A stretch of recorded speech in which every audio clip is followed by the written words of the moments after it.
અમારા વ્લોગમાં તમારું સ્વાગત છે। તો આજે આપણે વ્લોગ શૂટ કરવા જવાનું હતું, તો હોન્ડામાં પેટ્રોલ ખાલી થઈ ગયું હતું। તો હું પરેશભાઈ જો અત્યારે પેટ્રોલ પુરાવા આવી ગયા અને પેટ્રોલ પુરાવીને હવે અમારે વ્લોગ શૂટ કરવા જવાનું છે। તો ચાલો જઈએ। તો આપણે રિલાયન્સ પંપેથી પેટ્રોલ પુરાવીને નીકળી ગયા છે। હવે આપણે જવાનું છે મહાદેવના મંદિરે, મહાદેવના દર્શન કરવા।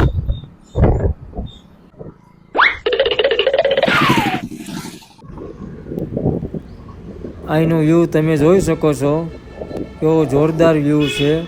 અને એક વાત બીજી કે તમે અહીંયા ચોમાસામાં આવો ને તો તમને વિડીયોગ્રાફી કરવાની બહુ મજા આવશે।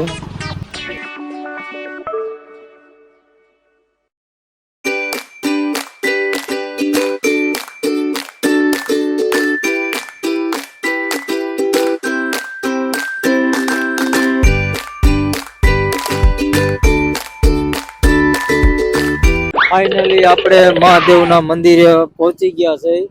આ છે ઠાંગનાથ મહાદેવનું મંદિર।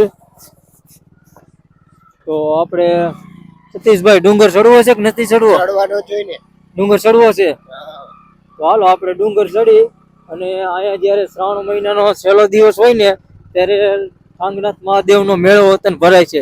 તમે ક્યારે મેળામાં આવેલા? હા, ઘણી વાર મેળામાં આવેલા? તો ચાલો આપણે ઠાંગનાથ મંદિરનો ડુંગર ચડીએ આપણે।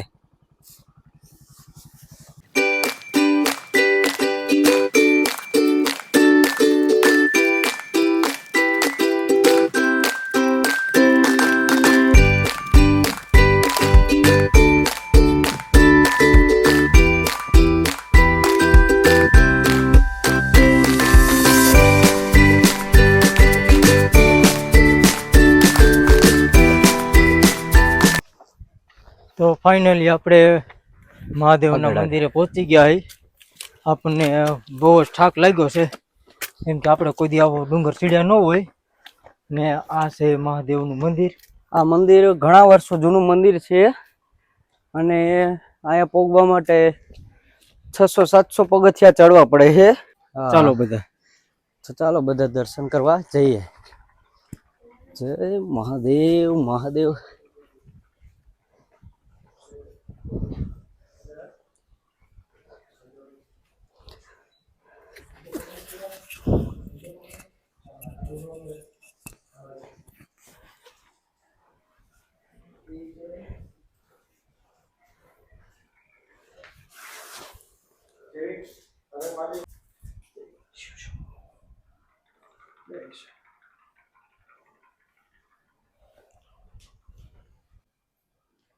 તો દોસ્તો આપણે ફાઇનલી મહાદેવના મંદિરે પહોંચી ગયા હઈ।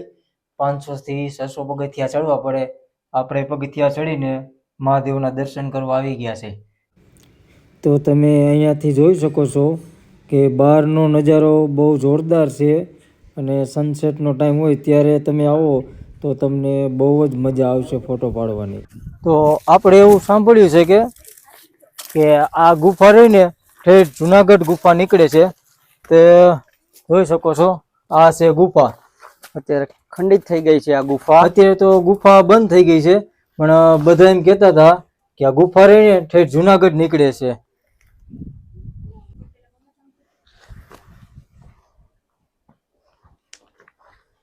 તો બહુ પડે એવું છે। તો ચાલો ફાઇનલી આપણે પગી ગયા નીચે। તો પરેશભાઈ ને સતીશભાઈ નીચે હાલતા થઈ ગયા છે। તો આપણે હવે ડુંગર નીચે ઉતરવાનું છે।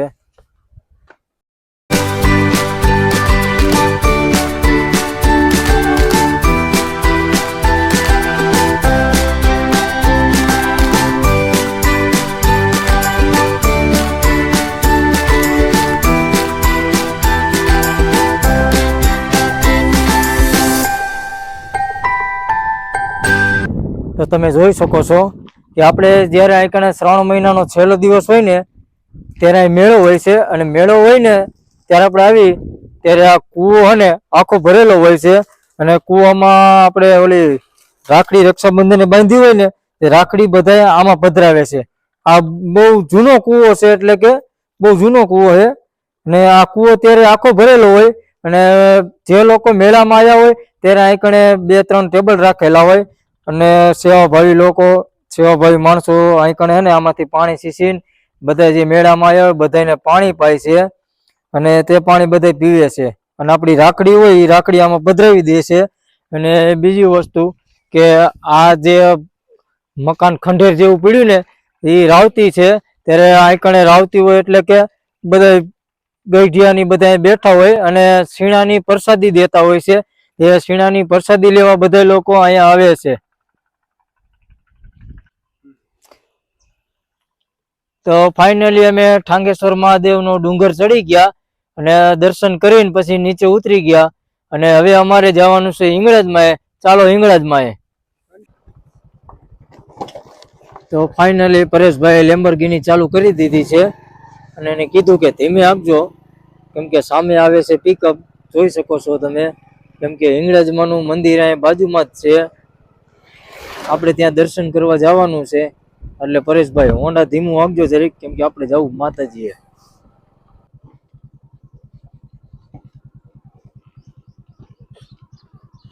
તો ફાઇનલી આપણે હિંગળાજમાના મંદિરે પહોંચી ગયા છે. આ જોઈ શકો છો.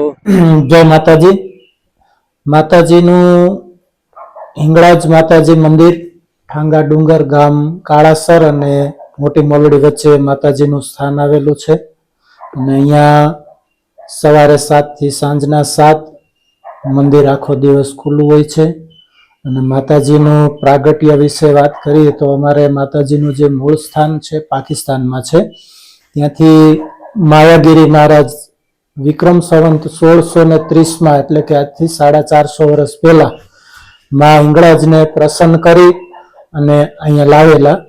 અને માતાજીએ ત્યારથી જ ઠાંગા ડુંગરમાં અમર ગુફાની અંદર માતાજીના બેસણા કરેલા છે.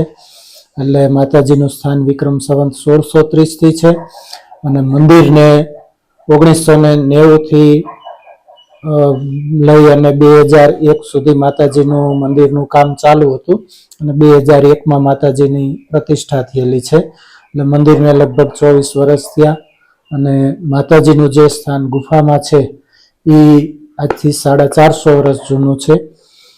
જય માતાજી, જય મા. તો આપણે ફાઇનલી હિંગળાજમાના મંદિરે પહોંચી ગયા છે. મહામાયા શ્રી હિંગળાજ માતાજીના પ્રગટ શક્તિપીઠ મંદિર તરફ આપણે આગળ વધીએ. તો થોડી જ વારમાં તમને હિંગળાજમાની મોટી એક મૂર્તિ છે, તમને બહુ વિશાળકાય મૂર્તિ છે, તમને બતાવી. જો જોઈ શકો છો તમે. હેલો મિત્રો, જે કોઈને આ હિંગળાજમાં દર્શન કરવા આવવા હોય તેની માટે સવારના 7:30 અને સાંજના 6:30 વાગ્યાનો ટાઈમ છે. તો ભૂલથી કોઈ બીજા ટાઈમે આવતા નહીં, ત્યારબાદ મંદિર બંધ થઈ જવામાં આવશે.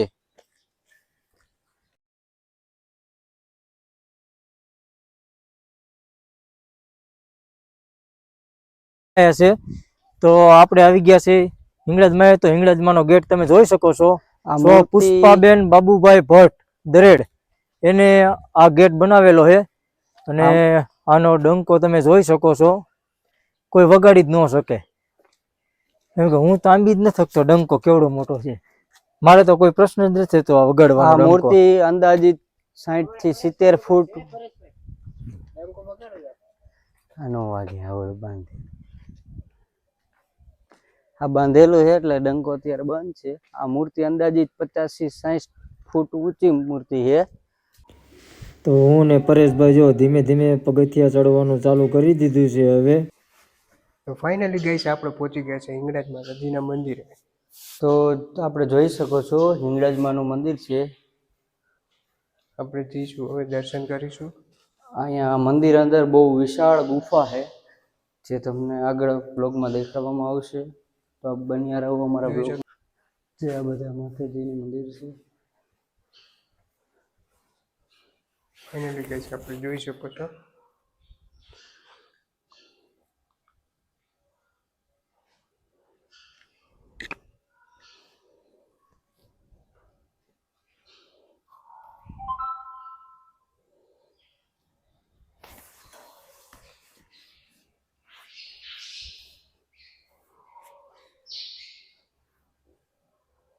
ગુફા દેખાડવામાં આવશે, જે બહુ આપણે જોઈ શકો છો જૂની ગુફા છે. તો આપ જોઈ શકો છો અહીંયા જે હિંગળાજમાં સૂતા હિંગળાજમાં કહેવામાં આવે છે તે હિંગળાજમાં અત્યારે આપણને દેખાડવામાં આવશે. તો આપ જોઈ લ્યો, આ છે સૂતા હિંગળાજમાં. હિંગળાજમાં ચાલો આપણે હિંગળાજમાં દર્શન કરી લઈએ.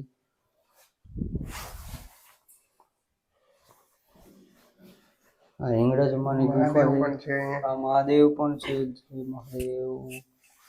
અંદર દર્શન કરી લીધા છે હિંગળાજમાંના. હવે આપણે બહાર મંદિર તરફ જઈએ છીએ. તો ચાલો મિત્રો મંદિર તરફ જઈએ.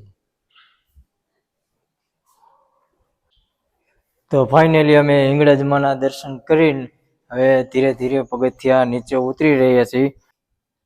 તો તમે જોઈ શકો છો કે હિંગળાજમાંની મૂર્તિ બહુ મોટી મૂર્તિ છે અને બહુ સરસ બનાવેલી છે મૂર્તિ.